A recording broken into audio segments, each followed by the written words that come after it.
veux te louer, oh Paraquet. Saint-Esprit, viens et remplis ma vie.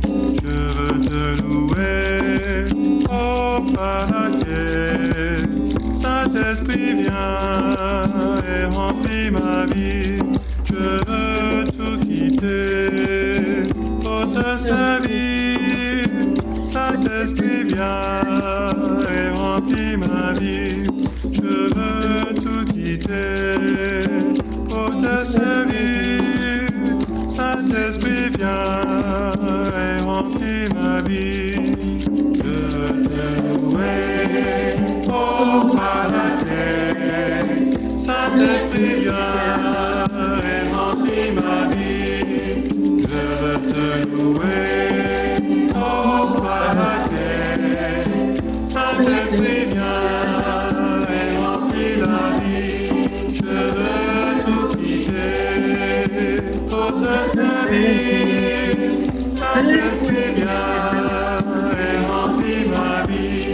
Je veux tout quitter pour te servir. Saint-Esprit, viens et remplis ma vie. Je veux te louer, oh Paraquet. Saint-Esprit, viens et remplis ma vie. Je veux te louer, oh Paraquet. Saint-Esprit, viens et remplis ma vie. Je veux tout quitter pour te servir. Saint-Esprit, viens et remplis ma vie. Je veux tout quitter pour te servir. Saint-Esprit, viens et remplis ma vie. Amen. Amen. Je suis encore très, très content de vous retrouver. Merci au frère Idriss et à toute son équipe parce que le frère Idriss est le berger du groupe de la Fraternité Jeunesse Lumière et depuis le début de cette conférence, c'est eux qui assurent les louanges. Je voulais lui témoigner ma reconnaissance par rapport à la présence de la FAT ici. Je voulais aussi reconnaître la présence parmi nous du Père Charles. Parce que le Père Charles est dans cette conférence avec nous dès le début et il m'encourage beaucoup. Je voulais lui dire, je suis très reconnaissant pour ce qu'il fait et pour les personnes qui sont là ce soir. Je ne voulais pas vous nommer personnellement, mais je voulais vraiment, du fond du cœur, vous dire merci. Merci d'être venu à cette autre rencontre où nous sommes avec notre Seigneur et où le Seigneur, notre Seigneur nous a donné rendez-vous parce qu'il a encore des choses à nous montrer. Amen. Merci beaucoup. Déjà, pour un petit rappel, nous avons parlé du pardon. Et puis, j'ai reçu beaucoup de témoignages hein, sur les 15 points que nous avons donnés, les raisons pour lesquelles nous ne pardonnons pas. Les gens étaient très touchés par les 15 points parce qu'ils s'y sont retrouvés. Ils se sont dit, mais s'il y a des péchés, s'il y a des choses, si je pense que j'ai déjà pardonné, ces choses-là peuvent faire que je ne rentre pas dans ma liberté d'enfant de Dieu. Donc, c'est vraiment un plaisir renouvelé de continuer avec, dans la même lignée, avec le partage que le Seigneur veut faire avec toi et avec moi. Donc, Seigneur, nous avons prié et je voudrais te prêter ma voix pour entretenir tes enfants ce soir. Et Seigneur, je viens aussi apprendre ce soir avec toi, parce qu'avec toi, on apprend toujours chaque jour. Amen. Donc, Seigneur, merci pour ce moment. Je vais demander aux frères et sœurs de bien vouloir fermer leur micro pour que nous ayons, pour le confort d'écoute de chaque personne. Bien. Donc, ce soir, nous allons en plein dans la renonciation et la prise d'autorité. Donc, ce soir, nous avons deux clés. La première clé que nous allons étudier, c'est la renonciation. Et la deuxième clé, c'est la prise d'autorité. Donc, je m'en vais comme ça partager le document avec vous. Ah, OK. Bon, en tout cas, ça me dit que l'autre va s'arrêter. C'est correct? Tout ça? Bien. Donc,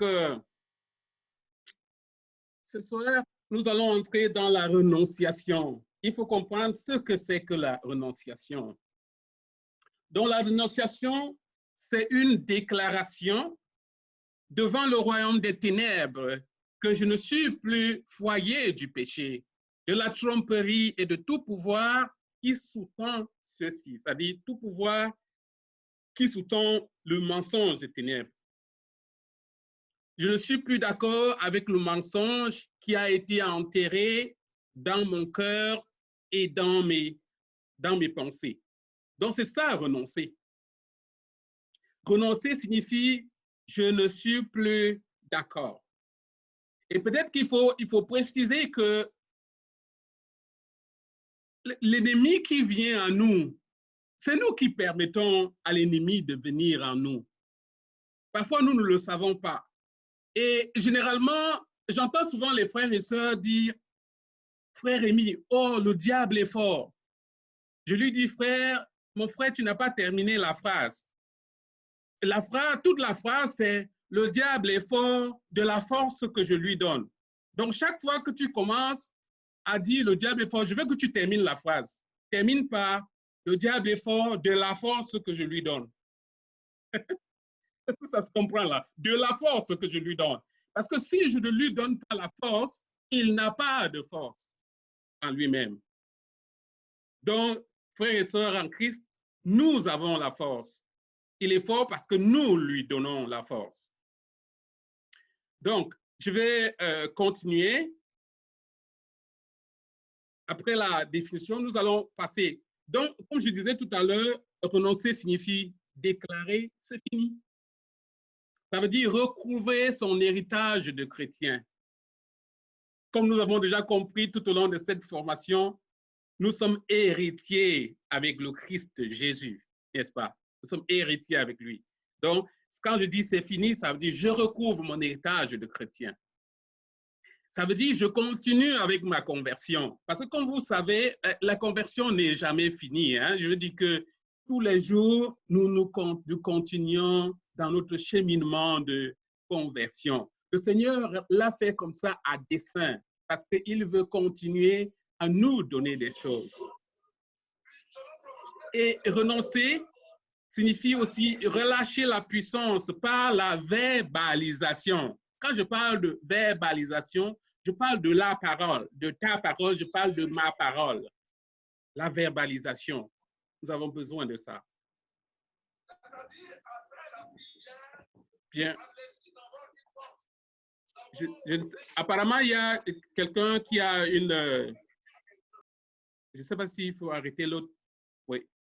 Merci pour la personne qui était là. Donc, nous pouvons continuer. Maintenant, nous allons voir que nous avons 8 portes. Hein? 8 portes par lesquelles l'ennemi peut venir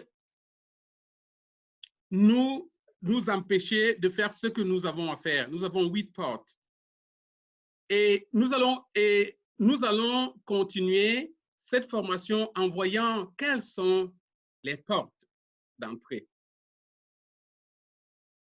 Donc, comme j'ai dit tout à l'heure, il n'a pas de pouvoir à moins que toi et moi, nous lui donnons le pouvoir. Et ce ministère d'Élie, ce que nous faisons, c'est que nous identifions les portes et nous les fermons. C'est ce que nous faisons dans le cadre de ce ministère. Identifier les portes et les fermer. Comme vous pouvez le voir, en image. Donc, je m'en vais directement commencer avec la première porte. La première porte concerne les péchés non confessés ou les péchés répétitifs. Hein? Par exemple, un enfant qui ment et qu'on ne découvre pas, cet enfant va continuer à mentir. Et cela va devenir comme un modèle de pensée et un modèle de faire pour cet enfant. Et vous savez, comme j'ai suivi c'est le père Charles qui parlait lors de sa formation sur comment cultiver les bonnes habitudes. Il revenait là-dessus. Les mauvaises habitudes entraînent d'autres mauvaises habitudes. Il faut que nous le sachions en tant que chrétiens. Quand on a un péché, par exemple, on a la colère peut conduire au meurtre parce que en commençant par la colère attire d'autres choses qui vont avec. Donc, le non-pardon, c'est un problème. Il faut que nous le sachions. Le non-pardon, c'est un problème véritable. Donc, quand on a peur aussi, on a tendance à ne pas faire confiance à quelqu'un. On a tendance à ne pas faire confiance. On ne pardonne pas. La peur aussi conduit à l'orgueil. Donc, si nous avons le péché de peur, si nous avons cette peur-là, ça va nous conduire à l'orgueil. Je me rappelle, j'ai prié avec une dame qui avait été victime de viol. Le fait pour elle de ne pas pardonner a fait qu'elle perde confiance en elle-même. Donc, quand elle m'a sollicité pour la prière, elle n'avait pas de travail. Et 2 semaines après qu'on ait prié, elle a pu retrouver la confiance en elle-même. Elle a pu pardonner et le Seigneur lui a donné le travail. Donc, quand nous ouvrons la porte à Satan, il multiplie ses tactiques en nous. Par exemple, quand quelqu'un arrive à voler un vélo, il cherche à voler un vélo plus cher.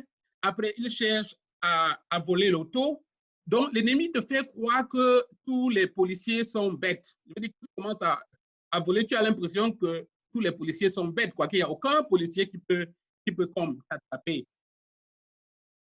Donc, nos péchés aussi peuvent partir de la pensée au physique avec l'addiction et la compulsion.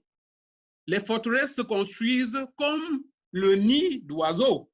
C'est toujours la même chose que je suis en train d'expliquer. Hein. Les forteresses, ça se construit comme le nid d'oiseaux. Vous savez que le nid d'oiseau, tu prends une paille, après une autre paille, donc c'est une paille après l'autre.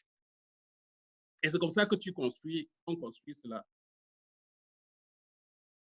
Donc, pour combattre cela, ce que nous faisons, c'est quoi? Nous nous repentissons de cela, nous renonçons et nous prenons autorité au nom de Jésus. La deuxième chose que je vais partager avec toi, la deuxième porte d'entrée, c'est les réponses au traumatisme. Quand tu as les traumatismes, comment est-ce que toi, tu réponds à un traumatisme que tu as? Quelle est ta réponse au traumatisme? Quand on t'arrête par ton habit et qu'on te soulève, quelle est ta réaction? Comment tu réponds par rapport à ça? Quand tu as un accident de voiture, comment est-ce que tu réponds à ça? Quand tu vois une maison se brûler, quelle est ta réponse? La question n'est pas est-ce que la maison s'est brûlée ou est-ce qu'on t'a porté ou est-ce que tu as fait un accident? Ce n'est pas ça la question. La question c'est comment tu réponds à ces choses qui t'arrivent. Donc, nous pouvons dire que quand nous sommes tombés, l'ennemi ne nous donne pas la chance de nous relever. Il faut qu'on le sache. Hein? Donc, il frappe sur nous. Ce ne sont pas les difficultés que nous rencontrons qui nous tiennent à captivité, mais c'est plutôt comment nous réagissons face à ces difficultés qui nous tient captifs, c'est-à-dire la manière de répondre. Nous ne sommes pas toujours responsables de ce qui nous arrive, mais nous sommes responsables de comment est-ce que nous réagissons par rapport à ce qui nous arrive. Donc, c'est le point que je voudrais vraiment soulever ici. Donc, je me rappelle, j'ai prié aussi pour une dame qui avait été abusée sexuellement. Étant abusée sexuellement, elle s'est donnée à la prostitution parce qu'elle se disait qu'elle est déjà sale et qu'elle n'avait rien à perdre. Ce qu'elle a fait après la prière, c'est qu'elle s'est repentie, elle a demandé pardon au Seigneur et nous avons demandé au Seigneur de restaurer sa virginité. Et après cela, elle s'est comportée comme une personne différente, comme une personne qui venait de se reconstituer. Donc, et la bénédiction du Père lui a permis de comprendre qu'elle est la princesse de Jésus.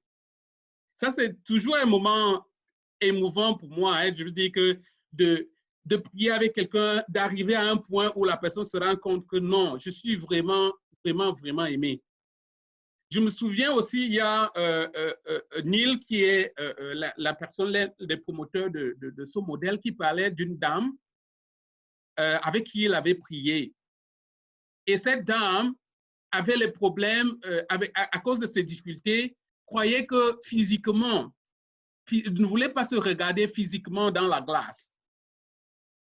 Quand elle a fini de prier, donc je veux dire que pour mettre son maquillage sur le visage, elle l'utilisait comme un miroir qui était cassé. Ça lui permettait de voir juste un côté où elle voulait appliquer, en tout cas, les dames connaissent mieux que moi par rapport à ça. Donc, elle regardait juste l'endroit où elle voulait appliquer soit le crayon de couleur orangée ou comme vous avez l'habitude de faire.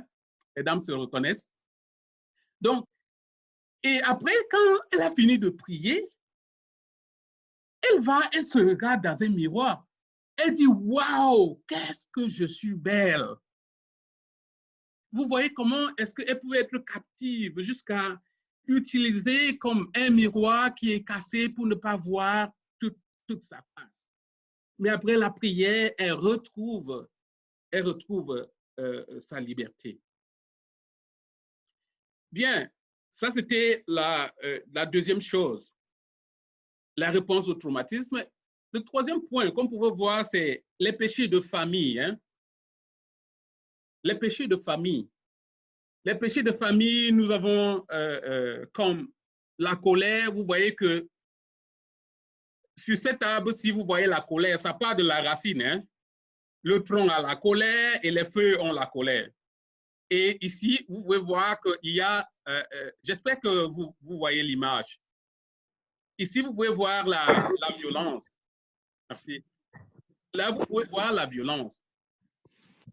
Donc, c'est pour dire que parfois, dans nos familles, et même quand nous sommes en prière, en posant des questions aux personnes, on peut bien se rendre compte que cette personne devant moi qui a un problème de colère, ce n'est pas seulement elle seule qui a ce problème de colère dans sa famille.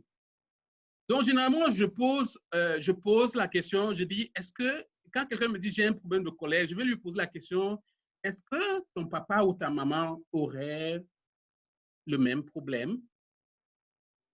Et quand la réponse est oui, là, je sais que ça, c'est pas juste une colère qui est liée à la personne qui est devant moi, mais c'est aussi lié à son environnement. Je veux dire, son environnement, c'est ses parents. Je peux savoir que cette colère aussi vient de ses parents, même si elle-même personnellement a une contribution dans la colère dans sa vie. Dans certaines familles aussi, il y a les maladies hein, comme des addictions. C'est-à-dire qu'on peut se rendre compte que quelqu'un va te dire « Oh, ma mère a toujours eu des problèmes comme avec l'alcool. » Donc, tu comprends que cette personne qui a les problèmes avec l'alcool avait l'habitude d'avoir des problèmes avec… Je veux dire que sa famille a toujours eu des problèmes avec l'alcool. Et dans le cadre de cette prière, nous allons chercher à savoir pourquoi est-ce que, pas surtout pourquoi, mais où est-ce que cela a commencé? Quels sont les environnements qui étaient autour de cela? Peut-être que pour les parents ou bien les grands-parents, on peut ne pas savoir, mais à partir de la personne, elle peut te dire comment elle a commencé. Je connais aussi le cas, il y a un frère qui parlait de ça, qui parlait que il a eu son problème la première fois qu'il s'est donné à la pornographie, que c'est son papa qui l'a entraîné dans la pornographie. Par exemple, qu'à 13 ans, son papa lui a donné un document, un journal où il y avait la pornographie. Et pour lui, pour son papa, c'était la façon de lui dire, sois un homme. Pour être un homme, tu dois connaître ces choses. Et il lui a remis ce document à 13 ans qui a négativement changé naturellement la vie de ce jeune homme-là. Et c'est dans la prière donc qu'on découvre que voici comment est-ce que son addiction à la pornographie, on connaît l'origine de son addiction à la pornographie. Bien, OK. Donc, nous avons vu le deuxième point. On va continuer avec un autre point. Un autre point, c'est les malédictions. On parle aussi d'auto-malédiction. Parfois, parmi nous les humains, quand nous parlons de malédiction, parfois on s'imagine des choses tellement loin de nous. Je veux dire, des choses étranges, des paroles prononcées par des personnes qui envoûtent, des personnes, les sorcières et tout. On ne voit pas nous-mêmes. C'est-à-dire que tu ne vois pas directement que la malédiction peut venir de ta mère, que la malédiction peut venir de ton père. Tu ne vois pas que la malédiction peut venir de ton lieu de travail.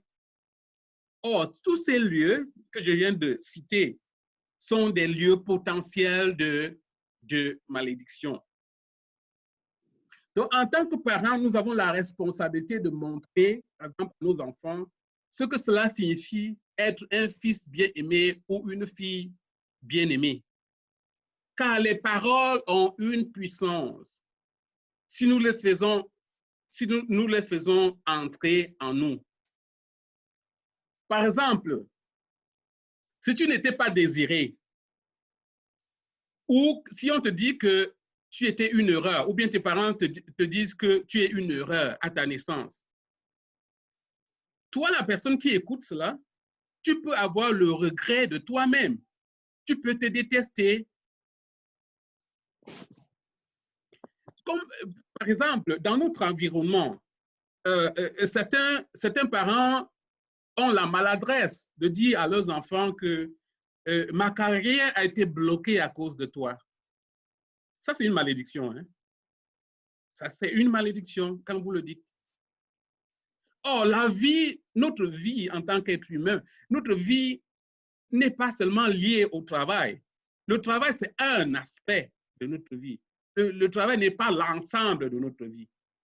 Et dans notre environnement où nous regardons tout, nous réfléchissons tout en termes de dollars, on peut facilement avoir cette façon de se comporter, cette façon de réagir. Or, on n'a pas forcément besoin de cela.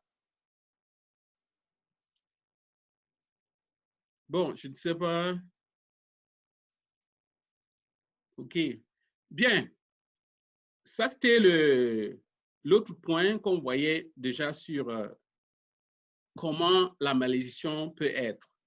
Un autre point peut être l'auto-malédiction. Hein? C'est quoi l'auto-malédiction? L'auto-malédiction, c'est quand tu décides de toi-même que je ne suis pas capable de faire telle ou telle chose. Ça c'est l'auto-malédiction. Je ne suis pas capable de faire telle chose. Et nous allons nous rendre compte que autour de nous, peut-être parce que j'ai essayé quelque chose comme une fois et que je n'ai pas pu, et du coup, je conclus que je ne pourrai jamais y arriver. Or, la particularité des personnes que nous voyons dans notre société, qui sont des grands hommes d'affaires, ils vont te dire qu'ils ont essayé des choses plusieurs fois, n'est-ce pas? Ils ont essayé des choses plusieurs fois avant d'arriver au succès. Ils ont essayé des choses plusieurs fois. Donc, c'est pour dire que, bien sûr que je ne suis pas en train de dire qu'on ne peut pas ne pas connaître faire quelque chose. Ce n'est pas ce que je suis en train de dire. Mais je suis en train de dire qu'il y a des blocages que nous pouvons nous mettre. Et c'est ce que j'appelle l'auto-malédiction. Et généralement, pour l'auto-malédiction, comment est-ce que nous faisons pour nous sortir de l'auto-malédiction? Nous nous repentissons, nous brisons le pouvoir qu'il y a derrière les paroles que les personnes ont prononcées sur nous. Et maintenant, nous accueillons l'amour de Dieu. Maintenant, je vais passer à une autre chose, c'est un autre point. Oh, il faut que je partage rapidement. Je vais passer à un autre point de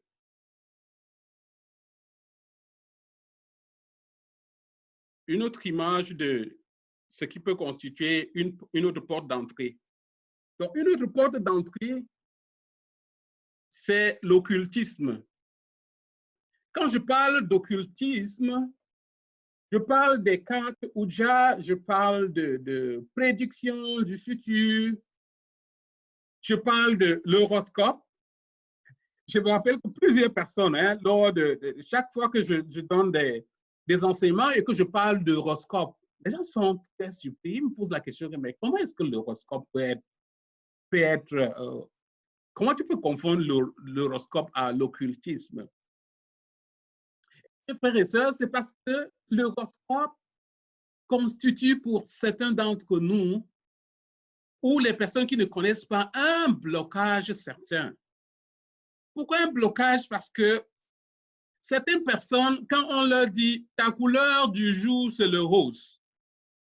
Je ne sais pas, tu peux être, on te dit quoi, ton signe, c'est balance. Ta couleur du jour du 1er mai, c'est le rose. Et du coup, tu te sens mal à l'aise parce que la chemise que tu avais prévu porter et qui était déjà repassée à la veille, c'est une chemise de couleur verte. Donc, je ne sais pas si vous voyez. Donc, vous voyez que la couleur qu'on t'a donnée, juste parce qu'on a prononcé une couleur, ça commence à te conditionner. Et dans l'horoscope, si on te dit ton chiffre de la journée, c'est tel chiffre. Et pour certaines personnes, elles ont tendance à utiliser ce chiffre dans tout ce qu'ils vont faire. Donc, je vous explique comme ça le cheminement pour que vous compreniez comment est-ce que vous pouvez être dans l'occultisme à travers l'horoscope.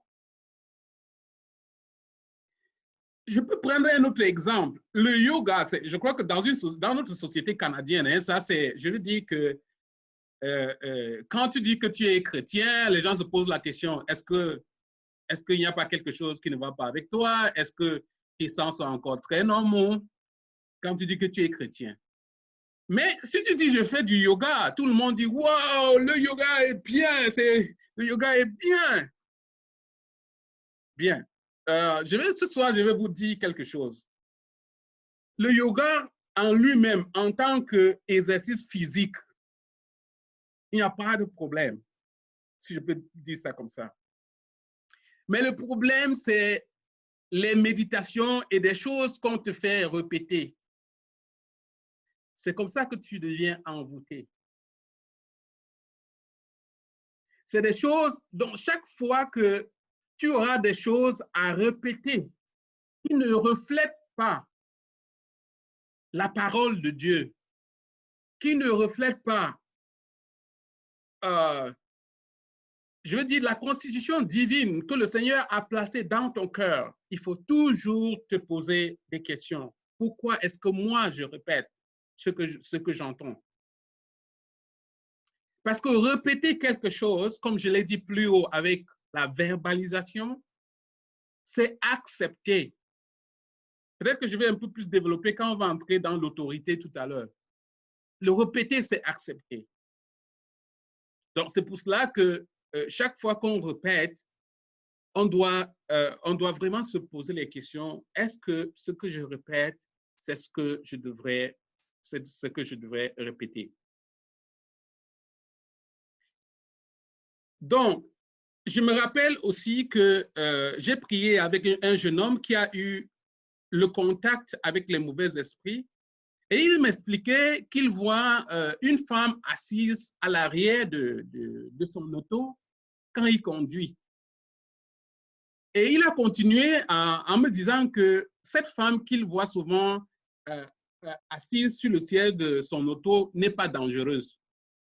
Donc, vous pouvez voir jusqu'où est-ce que la perversion peut avoir. Peut-être que je peux revenir sur l'histoire de cette personne, hein, dire encore quelques mots. Donc, cette personne avait fait un voyage, comme nous aimons comme nous préparer pour aller dans un voyage dans des endroits exotiques.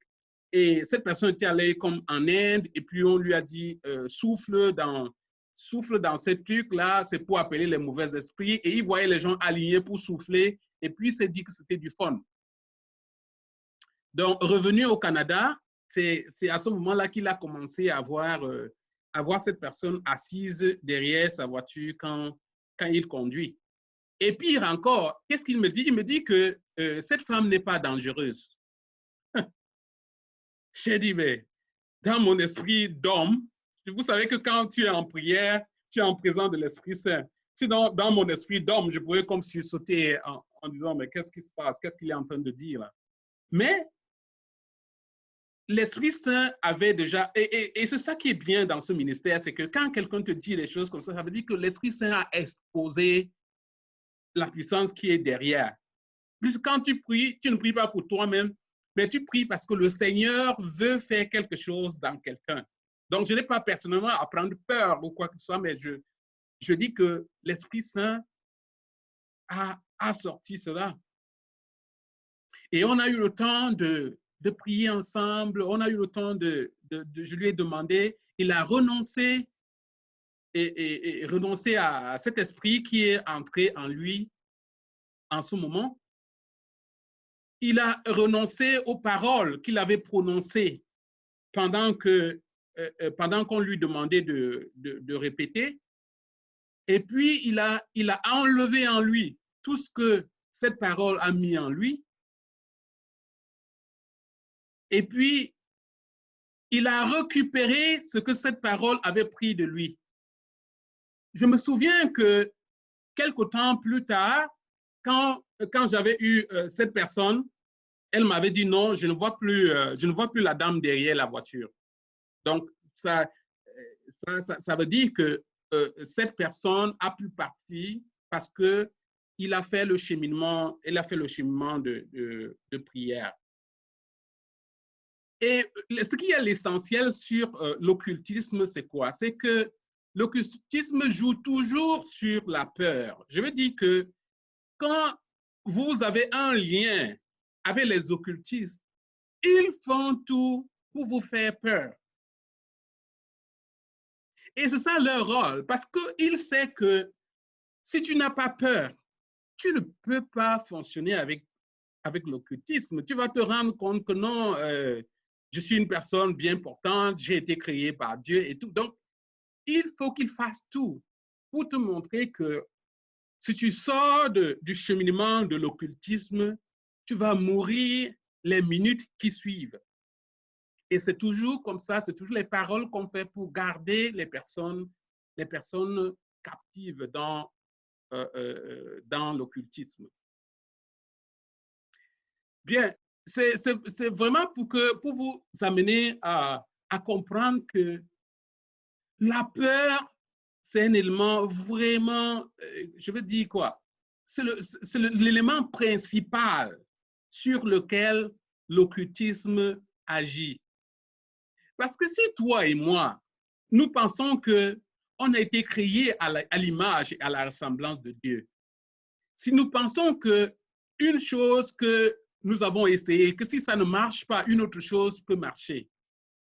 Si je peux savoir que le fait pour moi de ne pas trouver du travail à Ottawa ne m'empêche pas de trouver le travail à Sherbrooke, ou bien de trouver le travail aux États-Unis, ou en Alberta, ou en Afrique, vous voyez que j'aurais un cheminement de pensée vraiment différent parce que je ne vais pas regarder comme si tout était bloqué.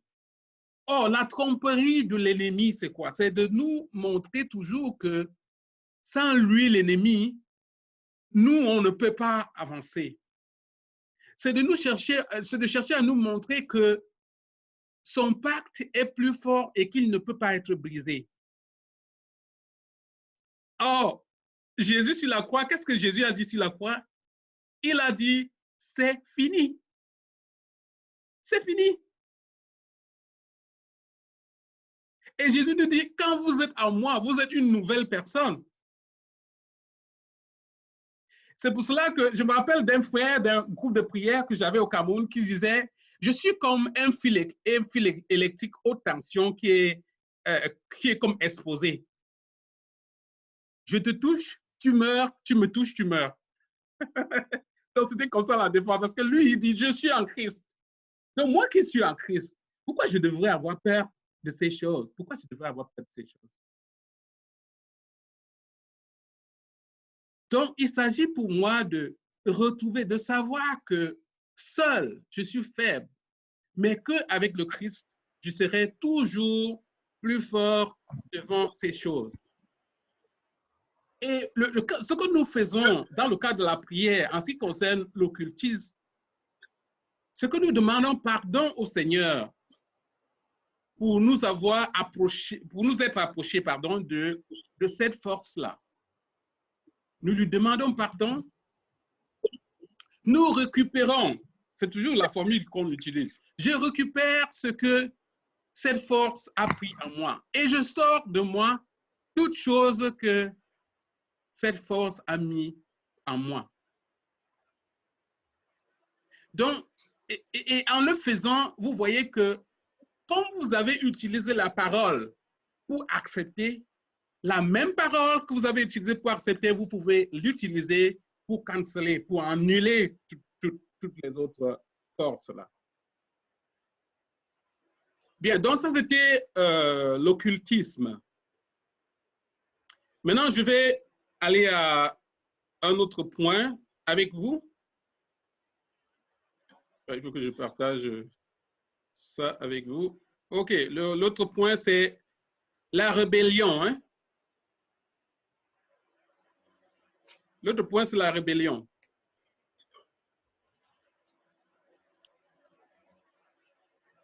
Et vous savez que dans le cas de la rébellion, comme vous voyez ici, il y a la rébellion et il y a la désobéissance. Nous voyons notre bonhomme qui est dans son auto.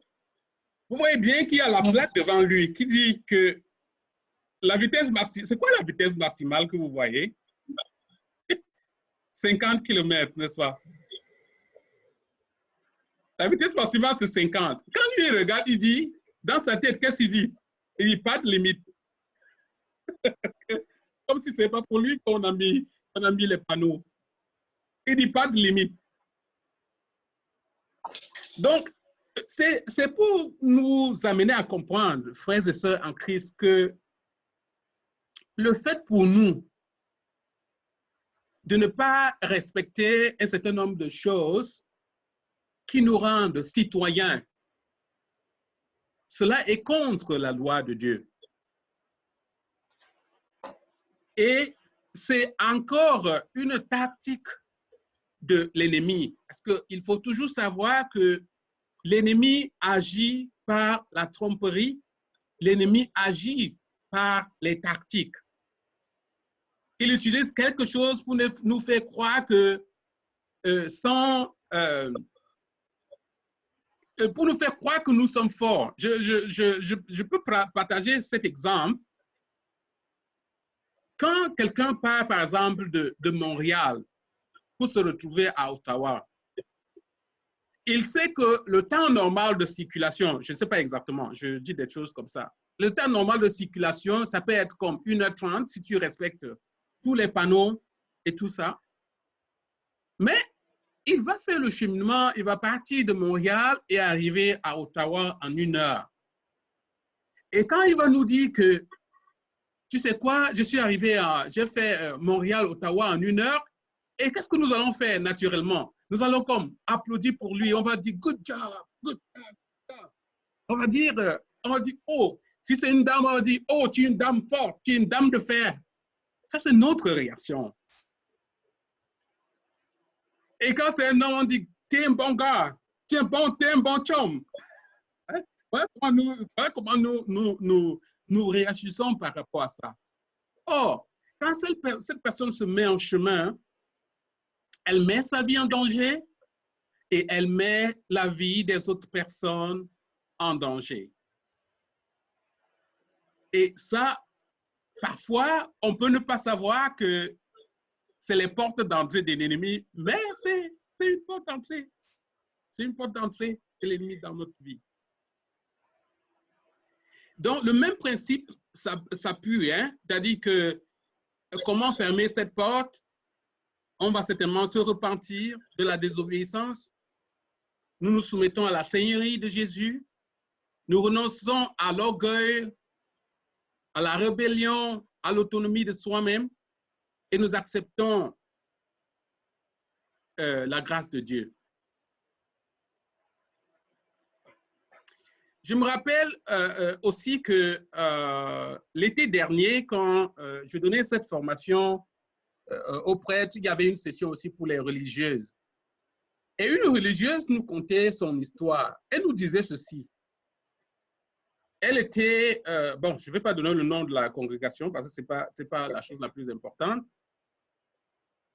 Donc, ce qui se passait avec elle, c'est quoi? C'est qu'elle était dans une congrégation et elle était charismatique. Mais toute la congrégation n'était pas charismatique. Sa supérieure n'était pas charismatique.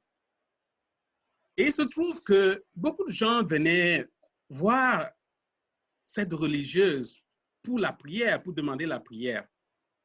Et sa supérieure a commencé à poser la question, mais est-ce que c'est toujours la prière que nous faisons, que les gens viennent? Pourquoi est-ce que les gens ne posent pas les questions de prière à d'autres religieuses? Pourquoi seulement toi? Donc, ça s'est développé, ça.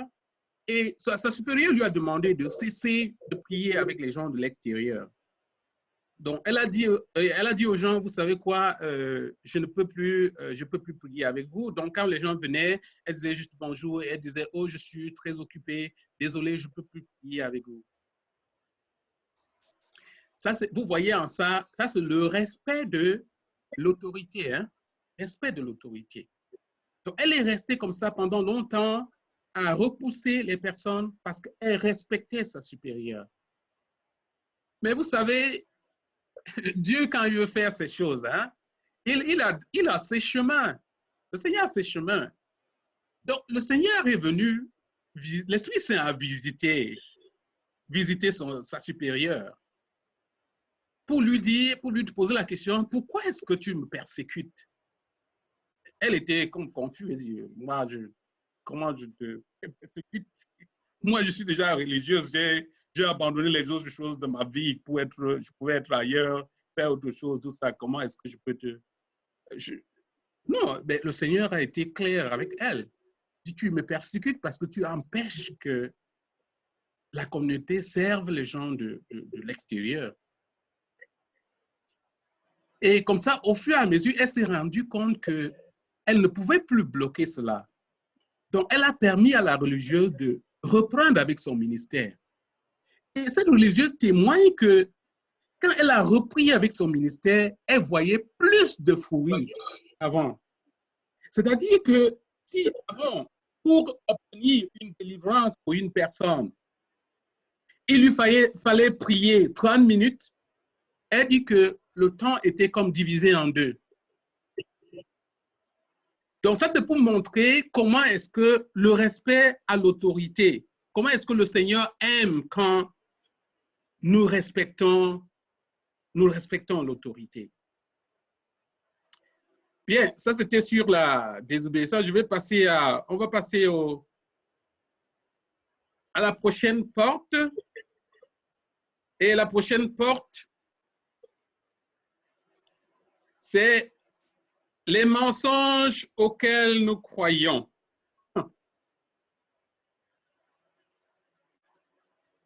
Les mensonges auxquels nous croyons. Vous pouvez voir ici cette madame-là, qui marche toujours courbée, elle n'arrive pas à voir comme plus loin devant elle. Pourquoi? Parce que on lui a toujours dit que c'est comme ça que sa famille est, que c'est comme ça qu'elle est née et tout ça. Donc, le fait qu'elle ait cru à ça fait qu'elle ne sait même pas qu'elle peut se mettre debout pendant qu'elle marche.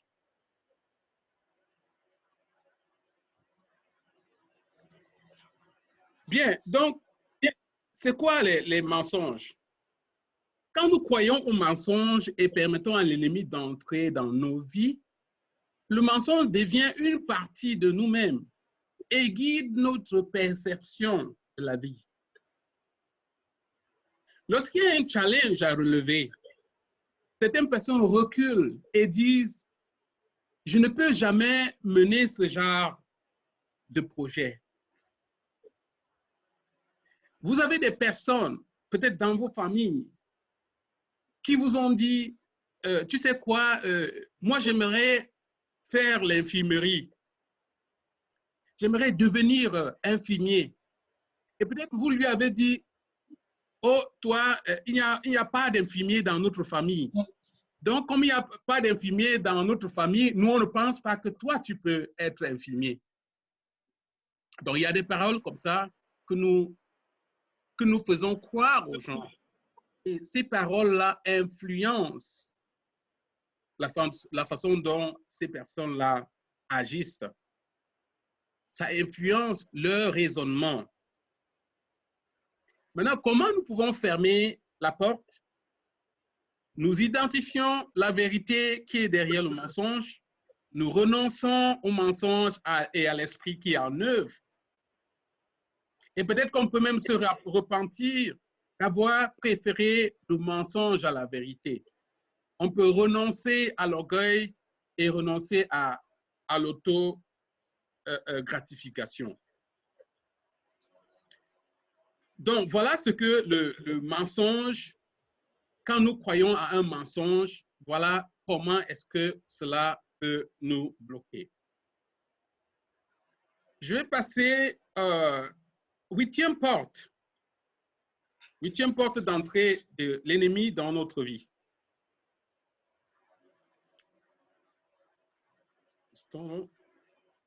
Voilà. La huitième porte, c'est les relations sexuelles hors du mariage. Je sais que dans notre société et de plus en plus dans notre environnement, l'environnement que nous vivons,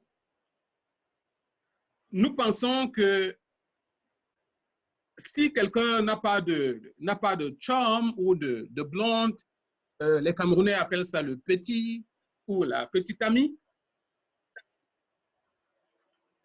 Nous avons l'impression que les personnes qui ne sont pas dans cette catégorie sont des personnes qui sont diminuées. Et ça, c'est parce que notre société veut nous dire que c'est comme ça que ça fonctionne. Mais j'aimerais vous dire que ce n'est pas comme ça que le Seigneur voit la relation entre un homme et une femme. Je me rappelle parce que, comme je vous ai dit que je suis missionnaire, ça veut dire que nous sommes beaucoup entourés des jeunes adultes. Je veux dire, les 20 ans jusqu'à 35 ans. Et puis, je me rappelle, je donnais un enseignement et je parlais de relations sexuelles hors du mariage et des dangers des relations sexuelles hors du mariage. Et cette personne disait, oh, moi j'ai des partenaires multiples, mais je me protège. Donc, chaque fois que j'ai une relation, je mets un préservatif. Et je lui ai dit, je ne suis pas là pour juger les personnes, mais j'aimerais te faire comprendre que les mauvais esprits ne connaissent pas le préservatif. Parce que la parole de Dieu est claire, c'est que quand nous nous mettons ensemble avec une personne, on devient un avec cette personne-là. Ça veut dire que si je me mets ensemble avec une prostituée, avec une prostituée, je deviens prostituée homme. Je deviens une avec cette personne. Et une autre chose à savoir, c'est quoi? C'est que le canal de la relation sexuelle est le canal d'envoûtement par excellence. C'est-à-dire que si moi, Rémi, j'ai 3 mauvais esprits en moi et que je viens avoir une relation hors mariage avec une personne qui a un mauvais esprit, je lui transmets les 3 mauvais esprits que j'ai et je prends le mauvais esprit que cette personne avait. Ça veut dire que quand je sors de cette relation, j'ai désormais 4 mauvais esprits en moi.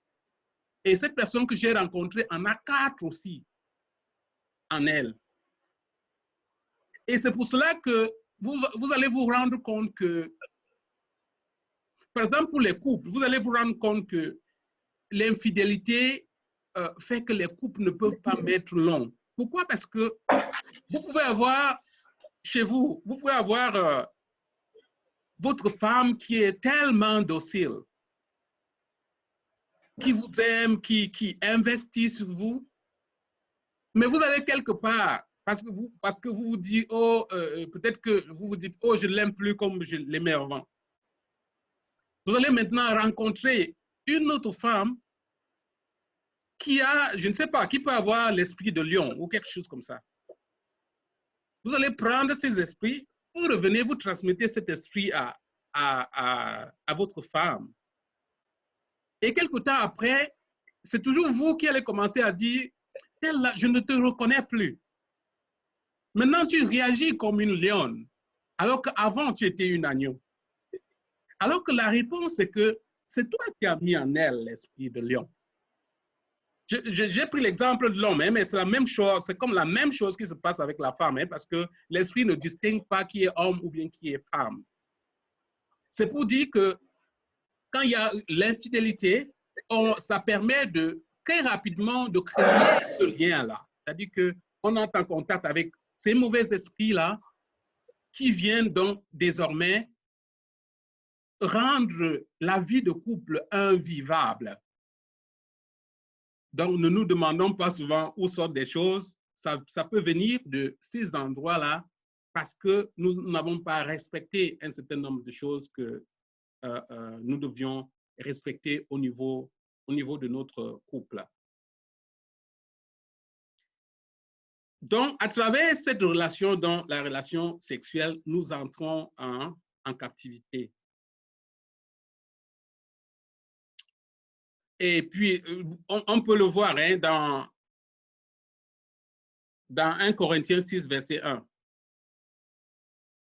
Et tout ça, oui. Donc, il y a beaucoup de tromperies sur les relations sexuelles de nos jours. Je m'appelle aussi, j'ai prié pour une dame qui me disait, je cherche un homme de ma vie.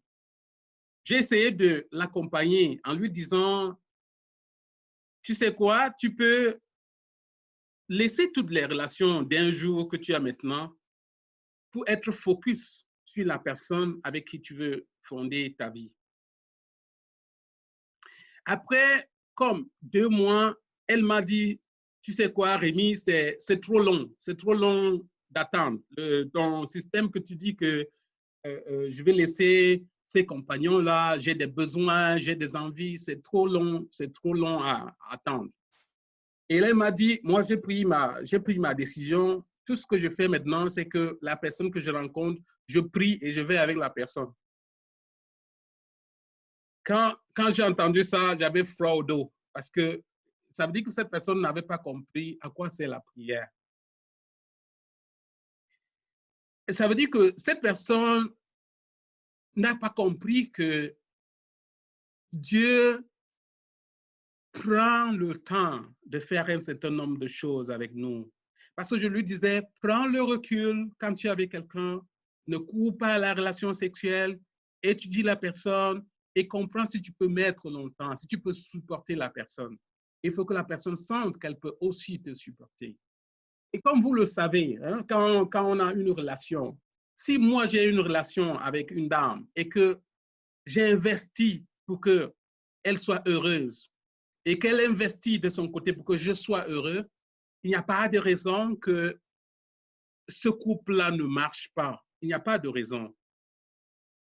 C'est quand on a l'égoïsme que cela peut causer vraiment un problème, que cela peut causer un frein à l'harmonie que nous voulons donner dans notre couple. Donc, j'ai continué parce que j'ai vu que c'était fatigant pour moi par rapport à cette dame de pouvoir organiser les séances de prière et puis le lendemain voir la personne être dans la même chose. J'ai dit, Seigneur, maintenant là, je vais continuer à prier pour elle, mais j'aimerais que tu touches son cœur. Je sais que tu en es capable. Donc, je suis entré dans une prière d'intercession. Bon, je n'ai pas de contact maintenant, donc je ne sais pas ce qui se passe actuellement dans la vie de cette personne, mais c'est pour vous dire que c'est des choses qui ont leurs conséquences. Et comme j'ai dit au début, l'ennemi entre nous, c'est comme l'oiseau qui tisse son nid, donc une paille à la fois, jusqu'au moment où on est complètement aveuglé, jusqu'au moment où on ne veut plus écouter les gens. On veut juste suivre la piste que l'ennemi nous montre devant nous. Bien, donc ça c'était la partie sur la renonciation. Je vais emboîter directement avec l'autorité, mais nous allons revenir sur la renonciation parce que nous allons pratiquer la prière de la renonciation en elle-même. Donc, je vais continuer là avec ça. Bon, peut-être que je vais d'abord vous parler du principe de délier. Donc, dans les prières de délier, ce que nous faisons un focus sur la personne et sur Jésus. Donc, notre objectif dans le cadre de la prière, c'est l'amour. C'est l'amour envers la personne qui vient demander la prière. Dans ce ministère de délier, nous ne dialoguons pas avec les démons. Nous ne demandons pas leur nom. Nous ne voulons pas savoir quel ancien nom ils avaient. Ce que nous recherchons, c'est de briser le lien légal. Et comme je vous disais au début, l'ennemi entre parce que nous avons ouvert la porte. Donc, nous brisons le lien légal qu'on lui a donné et cela nous permet de fermer la porte. Maintenant, donc, nous allons passer à la quatrième clé. La quatrième clé, c'est la prise d'autorité. La quatrième clé, c'est l'autorité. Donc, en Christ, nous avons l'autorité sur nos ennemis qui cherchent à nous détruire. Au nom de Jésus, nous pouvons prendre position et commander tous les esprits qui ont été renoncés de partir. Donc, ça, c'est des choses que nous devons savoir. Je vais aller à la page suivante. Voilà. Donc, le Seigneur, notre autorité, ça vient du Seigneur. Hein? Il nous a donné l'autorité de marcher sur les serpents et sur les scorpions. Et nous le voyons dans Luc 10, verset 19, dans ce biblique. Et Jésus nous dit, toute autorité m'a été donnée sur la terre et dans les cieux. Matthieu 28, verset 18. Toute autorité a été donnée à Jésus sur la terre et dans les cieux. Et je me rappelle du centurion qui disait, dis seulement un mot et mon serviteur sera guéri. Est-ce qu'il y a quelqu'un ce soir qui veut dire au Seigneur, dis seulement un mot et je serai guéri? Ça, c'est dans Matthieu 8, verset 5 à 10. Dis seulement un mot et je serai guéri. Amen. Donc, dans Luc 11, verset 20, je n'ai pas parlé de moi-même, mais le Père qui m'a envoyé. Vous voyez que Vraiment, nous avons un exemple typique, hein, un exemple spécial dans le Christ Jésus. Il est connecté à son Père quand lui, il nous parle. Il nous parle avec l'autorité. Et il nous dit, vous savez quoi? L'autorité que j'ai vient de mon Père. Et c'est pour ça qu'il nous dit, je ne vais pas parler de moi-même, mais je vous parle au nom de mon Père qui m'a envoyé. Et j'aimerais qu'ici ce soir, que quelqu'un décide, si tu ne l'avais pas encore fait, désormais, de parler au nom de Jésus qui t'a envoyé, parce que tu es ambassadeur de Jésus, parce que tu es investi de ce pouvoir-là, parce que tu es investi de cette autorité. Ton autorité, ce n'est pas toi qui agis, mais c'est Jésus qui agit en toi. Et vous voyez que dans Marc 1, 27, les disciples disent, mais quel est cet homme? Même les esprits impurs, il commande même les esprits impurs et ils lui obéissent.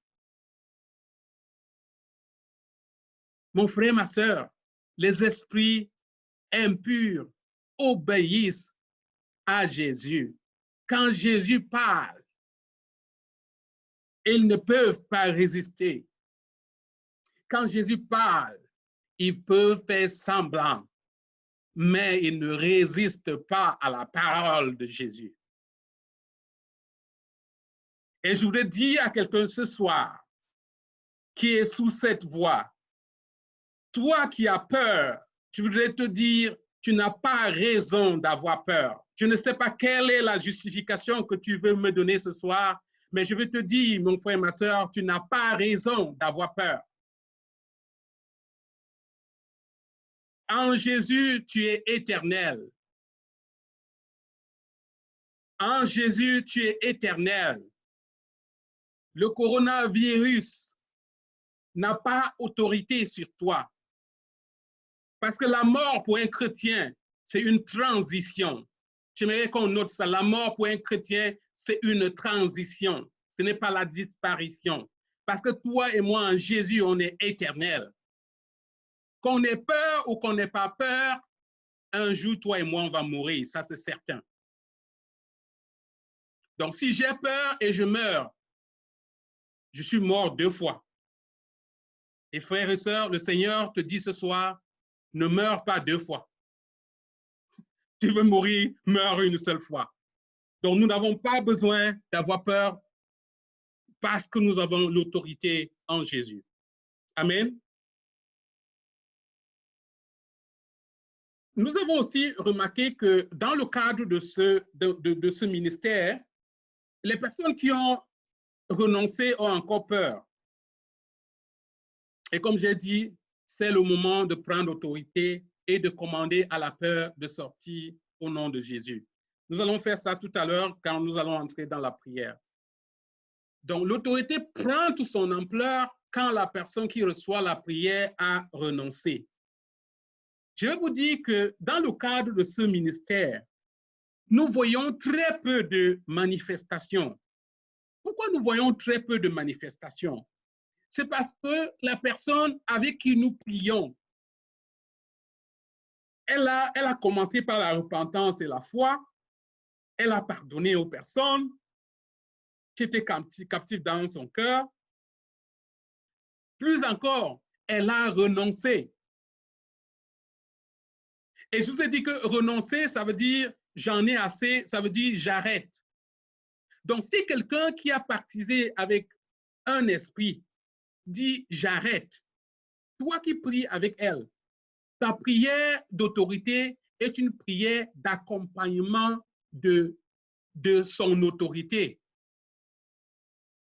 Par exemple, quand quelqu'un prie avec moi ou avec toi, cette personne te donne l'autorité. Donc, tu peux commander les choses parce que cette personne t'a donné l'autorité. Et quand la personne a renoncé, ça devient simple. Et c'est pour cela que nous voyons qu'il n'y a pas beaucoup de manifestations. Il y en a, mais c'est des cas rares. C'est rare.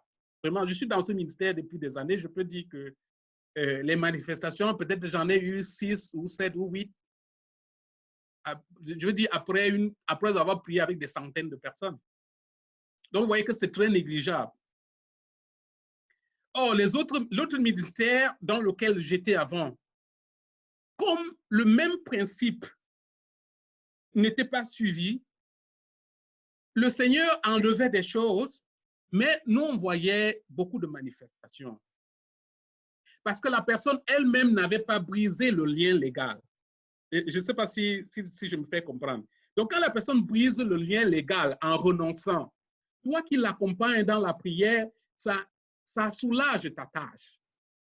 Et si vous avez pu remarquer, dans le cadre de ce ministère, la personne pour qui nous prions, je vais revenir là-dessus, la personne pour qui nous prions est au centre de la prière. Ça veut dire que moi, en tant que la personne qui anime la prière ou bien qui conduit la prière, je suis un guide à cette personne-là.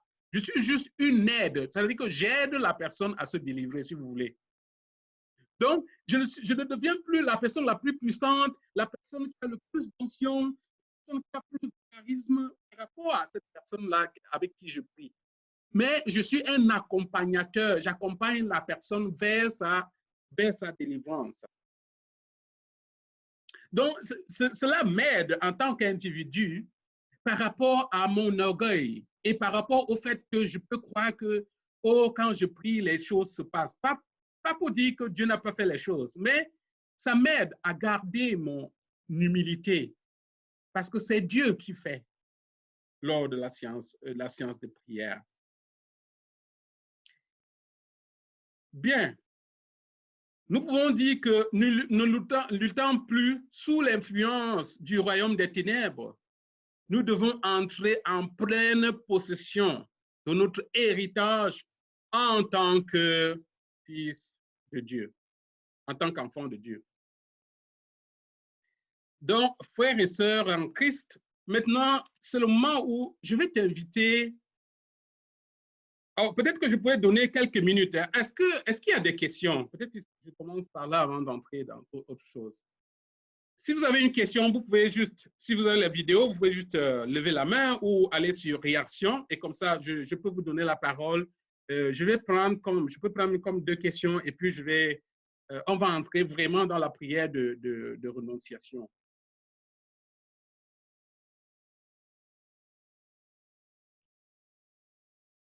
J'ai une question. Oui. Quand vous avez parlé du canal de la relation sexuelle, un canal d'envoûtement, je n'arrive pas à saisir à quel point, comme les esprits qui rentrent dans l'autre personne et ainsi de suite, parce qu'il y a des gens qui ont eu des relations sexuelles, mais s'ils étaient dans la prière, je veux dire, avant ça, c'était des gens qui avaient, je ne sais pas moi, un cheminement, mais dans leur vécu, on ne voit pas qu'il y avait ces esprits qui étaient vraiment dans le mauvais chemin parce qu'ils sont revenus à Jésus. Alors, qu'est-ce qui arrive de ces esprits qui étaient là? Est-ce qu'ils sont partis du fait qu'ils sont retournés dans le bon chemin? Merci, ça c'est une bonne question. Hein. Nous ne nous trompons pas parce qu'avec le Seigneur, comment dire ça? C'est difficile d'avoir des choses comme définitives ou bien des condamnations. Parce que Jésus est venu pour que toi et moi ne soyons pas condamnés. Donc, quand on est dans un chemin qui n'est pas le chemin que le Seigneur veut, tout ce qu'il attend de nous, c'est quoi? C'est que nous puissions nous repentir. Donc, la personne qui était dans cette relation n'a pas nécessairement comme venir en public et dire, vous savez quoi, je viens me repentir en public parce que... Donc, vous ne savez pas ce qui se passe dans la vie de cette personne dans sa chambre. Donc, ça peut être que cette personne s'est repentie, comme le Seigneur est infiniment bon. Parce que, disons-nous toujours que tout ce qui nous arrive, même de mauvais, c'est en vue d'eux. Parce que Dieu est pédagogique. Hein? Quand vous regardez toute l'histoire de l'Ancien Testament, avec les destructions qu'il y a eu, vous voyez qu'il y a toujours de la pédagogie. Parce que Dieu veut ramener son peuple vers lui. Je ne sais pas si j'ai répondu à la question. Ben, c'est-à-dire que le fait que vous dites qu'elle se retrouve avec quatre esprits, c'est quand même énorme, là, 4 esprits. dans la personne, on voit un cheminement qu'elle tend vers le Seigneur. Puis, donc, où sont partis tous ces esprits? Elle n'a pas eu besoin d'un ministère de libération, puisqu'à travers la prière, elle a cheminé vers le Seigneur. Je ne sais pas, là, j'essaie de comprendre comment ces esprits peuvent être là. OK. Bon, ce que j'ai à dire, c'est ceci. C'est que beaucoup de délivrances se passent même dans des endroits où nous ne croyons, des endroits où on ne pense pas. C'est pour dire que quoi? Je vais revenir dans l'histoire de l'Église. Hein. Dans l'histoire de l'Église avant, quand tu avais péché, quand on te disait la pénitence, je ne sais pas si vous avez déjà été à Ottawa, on vous demandait par exemple de vous mettre à genoux, vous commencez par le bureau du maire à Ottawa jusqu'au Parlement. C'est comme ça qu'on faisait la pénitence avant. Ça veut dire que c'était physique, on pouvait voir à l'extérieur. Mais au fur et à mesure, on s'est dit, on n'a pas besoin de faire le spectacle. On n'a pas besoin que la personne fasse le spectacle, que tout le monde voit qu'elle a péché ou quoi que ce soit. C'est pour cela que je dis que ces esprits-là, dans le cadre de la prière personnelle, le Seigneur peut avoir enlevé dans le cadre de la prière de la personne. Donc, quand je dis, ce n'est pas comme tu as un esprit et puis automatiquement tu es bloqué dans l'esprit. Non, c'est pour ça que je montrais que le Seigneur est amour et les délivrances, ça peut se faire personnellement, ça peut se faire avec l'accompagnement d'une personne. Merci. OK, merci aussi. Rémi, je peux te compléter? Oui. Et je dois dire à la sœur que la libération, la délivrance se fait aussi quand la personne veut confesser ses péchés et qu'il a regretté ses péchés. Et quand il demande le sacrement de pénitence, c'est vraiment la meilleure solution d'être délivré. Donc, s'il s'est confessé ses péchés, c'est sûr et certain que le Seigneur le délivre. C'est ça que je voulais te dire. Amen. Amen. Je voulais avoir une question. J'aurais une question. Oui. Je voulais parler dans la famille, il y a l'homosexualité. C'est la même chose. Ensemble, eux autres, c'est le mauvais esprit qui rentre en eux. C'est deux filles. Oui, je veux dire que quand ici, là, nous parlons d'esprit, on parle aussi de nos agissements. Hein. Ce n'est pas que, comment dire ça, nous utilisons le terme esprit parce que on voudrait éviter que les gens s'acharnent sur les personnes. Je prends un exemple. Si j'ai un enfant qui est comme homosexuel, je ne dois pas arrêter d'aimer cet enfant. Parce que moi, je dois savoir que c'est plutôt un esprit qui agit dans cette personne-là. Mais je ne dois pas passer le temps comme accuser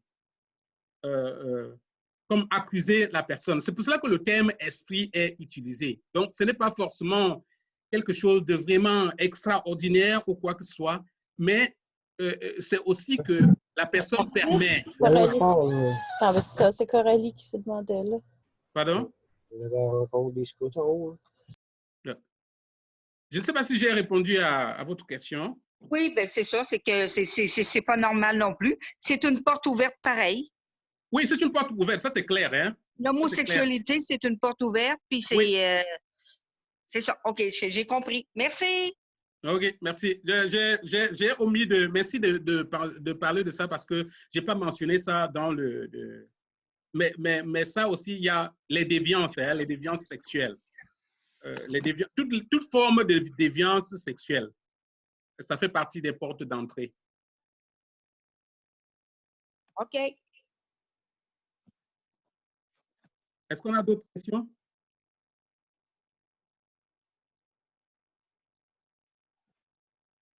OK. Si on n'a pas d'autres questions, on va entrer vraiment dans la prière de renonciation. Et puis, tu vas répéter après moi si tu penses que les paroles que je dis, si ça va avec toi. Par exemple, si je parle de la colère, si tu n'as pas de problème de colère, tu n'as pas besoin de répéter.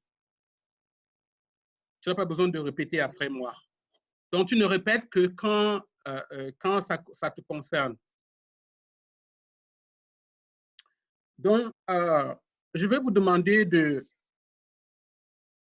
répéter après moi. Au nom de Jésus, je renonce à la colère. Je renonce au ressentiment. Je renonce à l'amertume. Je renonce à la vengeance. Au nom de Jésus, je renonce au non-pardon.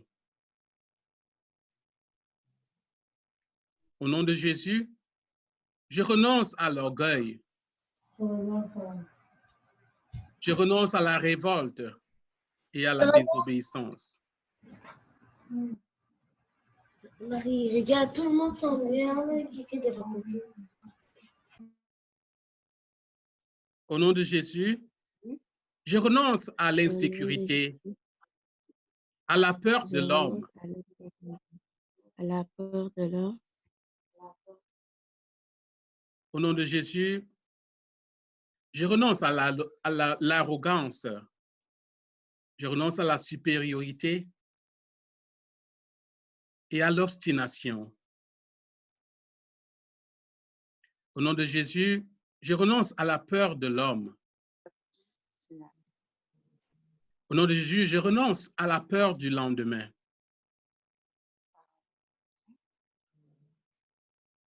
Au nom de Jésus, je renonce à l'isolement et à l'abandon.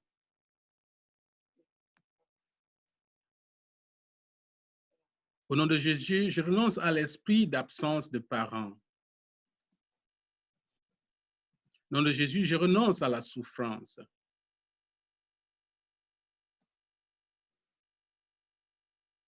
Au nom de Jésus, je renonce à l'anxiété. Je renonce au contrôle et à l'inquiétude. Au nom de Jésus, je renonce au doute de soi. Je renonce à la frustration et à la négligence. Au nom de Jésus, je renonce à la honte, à la culpabilité, à la condamnation, au sentiment d'indignité. Je renonce à l'humiliation, à la dévalorisation. Je renonce à l'accusation. Au nom de Jésus, je renonce à l'autocondamnation. Au nom de Jésus, je renonce à la haine de moi-même. Au nom de Jésus, je renonce à l'accusation. Au nom de Jésus, je renonce à l'esprit d'infirmité. Je renonce à la maladie. Au nom de Jésus, je renonce au suicide. Au nom de Jésus, je renonce à l'avortement et au meurtre. Au nom de Jésus, je renonce à la dépression. Au nom de Jésus, je renonce à l'autoprotection. Au nom de Jésus, je renonce à l'autosuffisance.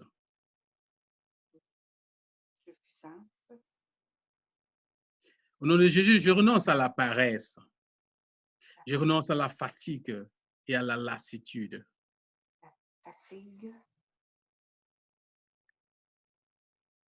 Au nom de Jésus, je renonce au perfectionnisme.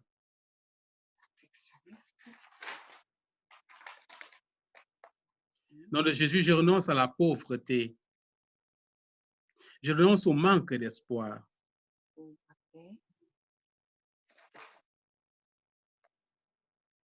nom de Jésus, je renonce à l'addiction, à l'alcoolisme, aux drogues. Au nom de Jésus, je renonce à l'appétit désordonné. Au nom de Jésus, je renonce à la luxure, à la masturbation, à la fornication. Au nom de Jésus, je renonce à l'adultère.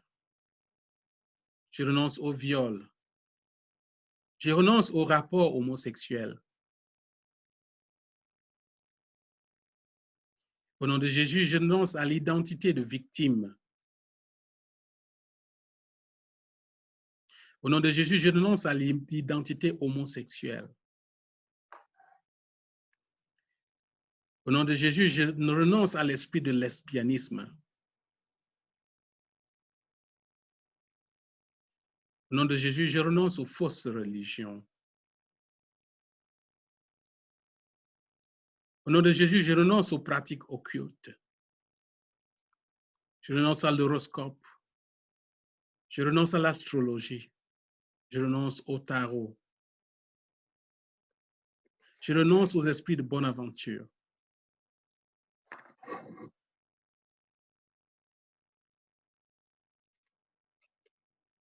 Au nom de Jésus, je renonce à la peur de la mort. Au nom de Jésus, je renonce au mensonge qui dit que je ne vais pas m'en sortir en ces temps. Au nom de Jésus, je renonce au mensonge qui dit que ma vie est bloquée. Au nom de Jésus, je renonce au mensonge qui dit que mes enfants ne vont pas revenir dans la foi chrétienne.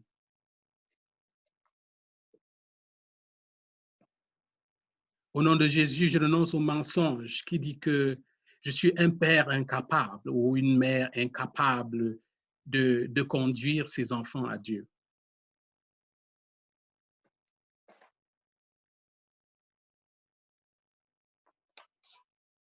Au nom de Jésus, je renonce au mensonge qui dit que je suis inutile, que mes paroles ne sont pas prises en compte dans ma famille.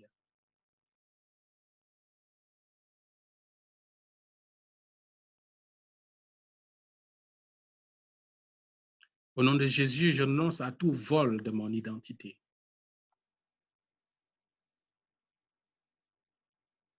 Maintenant, je vais te laisser 2 minutes pour dire quelles sont les choses que tu veux renoncer. Tu utilises la même formule. Au nom de Jésus, je renonce.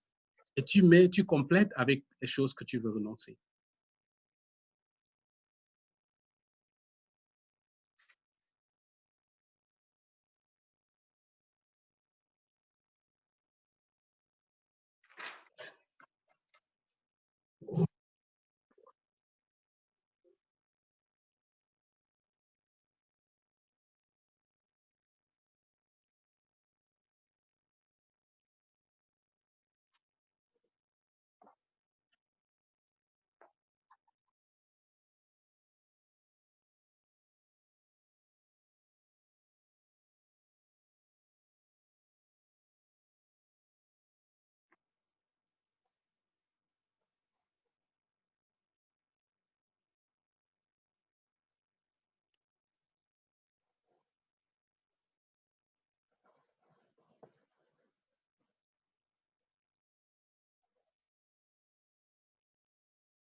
Maintenant, je vais faire la prière d'autorité. Ne répète pas après moi. J'aimerais que tu écoutes juste. Au nom de Jésus, je brise le pouvoir de toute chose, de tout esprit que vous avez renoncé et je les commande de partir maintenant.